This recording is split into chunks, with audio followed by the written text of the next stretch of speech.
यहाँ पे हम बात करने वाले दो टॉपिक के बारे में। सबसे पहले आईएएफ को लेके बात करेंगे। तो जो एक प्लान है वो आईएएफ इंप्लीमेंट करने जा रही है Su-30 MKI फ्लीट के लिए, जहाँ पे आईएएफ ऐसा देख रही है कि जो Su-30 MKI की लाइफ है, स्ट्रक्चरल लाइफ, उसको 20 साल से बढ़ाया जाए और जो इनका ऑपरेशन है 2040 से ऊपर तक किया जाए। Su-30 MKI को लेकर हम सभी जानते हैं कि जो कुछ इनिशियल एयरक्राफ्ट थे वो अर्ली 2000 में डिलीवर कर दिए गए थे, जहाँ पे जो टोटल एयरक्राफ्ट है वो 272 के अराउंड होना था। उसमें से कुछ क्रैश हुए थे और क्रैश एयरक्राफ्ट को कंप्लीट करने के लिए एक जो अप्रूवल है वो हाल ही में दिया गया था कि जो 12 एयरक्राफ्ट होंगे वो प्रोक्योर किए जाएंगे। तो इस 272 में से जिनका जो इंडक्शन है वो अर्ली 2000 में कर लिया गया था, तो कहीं न कहीं जो उनकी लाइफ है वो आने वाले समय में गिरेगी। और इसी को देखते हुए एक जो प्लान है वो आईएएफ एप्लीकेशन में लाने वाली है, जहाँ पे कुछ जो मेथड है वो सेटअप किए जा रहे हैं, जिससे कि जो एक्सटेंशन है, स्पेशली जो एजिंग Su-30 MKI होंगे वहाँ पे जो स्ट्रक्चरल एक्सटेंशन है वो दिया जा सके।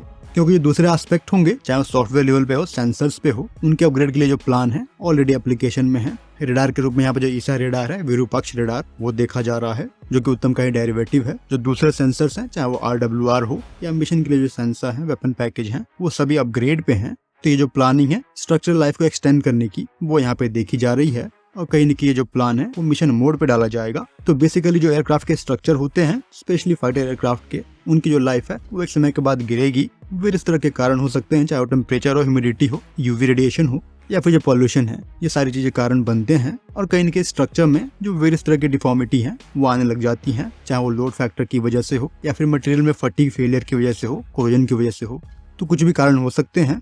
तो इन सब चीजों पे नजर रखते हुए जो एयरक्राफ्ट की लाइफ है वो आप कैसे बढ़ा सकते हो, वो चीज देखी जा सकती है। और उसको इम्प्रूव करने के लिए कई तरह की जो टेस्टिंग है वो एप्लीकेशन में लाई जाती है इन स्ट्रक्चर्स पे, चाहे वो NDT हो, यहाँ पे वो चीज नॉन डिस्ट्रक्टिव इंस्पेक्शन रहेगा, वो परफॉर्म किए जाएंगे हर तरह के स्ट्रक्चर पे जो कि एयरक्राफ्ट में है और जो लोड ले रहे हैं। तो उन सब पे जो NDI टेस्टिंग है वो की जाती है। जो कोरोजन की इंस्पेक्शन है वो टाइम टू टाइम किए जाते हैं। यहाँ पे जो एंडोस्कोपिक विजुअल इंस्पेक्शन है, यानी कि EVI, वो भी सेटअप किया जाता है। अल्ट्रासोनिक इंस्पेक्शन है वो भी किए जा सकते हैं।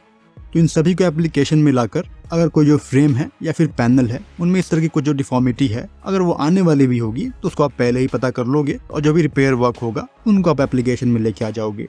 सो इससे क्या होगा कि जो आपकी डिफॉर्मिटी है वो एग्रीवेट नहीं होगी। यहाँ पे जो एक ऑब्जर्वेशन है स्ट्रेस और स्ट्रेंथ का स्ट्रक्चर्स पे, वो भी टाइम टू टाइम किया जाता है। और ये जो सभी मेथड होते हैं वो यहाँ पे एयरफोर्स के एयरक्राफ्ट फ्लीट को मेंटेन करने में हेल्प करेंगे। तो जब लाइफ एक्सटेंशन है 20 साल का, वो अभी एडिशनल आईएएफ देख रही है Su-30 MKI के लिए।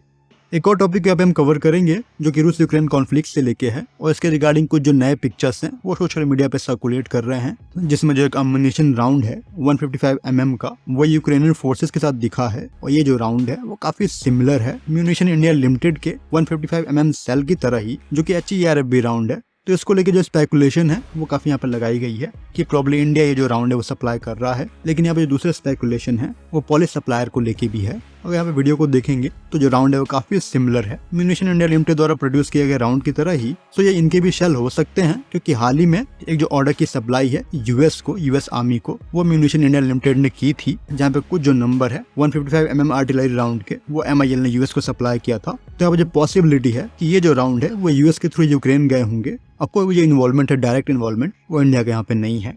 सो प्रॉब्ली जो यूएस आर्मी है उन्होंने अपनी इन्वेंट्री से ये जो शेल हैं वो उधर सप्लाई किए हैं। तो कोई जो खास इम्प्लीकेशन है रूस और इंडिया रिलेशन को लेके वो शायद इससे ना देखने को मिले, लेकिन जो इस तरह की सप्लाई है एक थर्ड पार्टी के द्वारा किया जाना, उसके पीछे इंटेंशन है। आई होप वो इंडिया और रशिया के रिलेशन को और बिगाड़ने का ना हो। फिलहाल इस वीडियो में इतना ही। जय हिंद।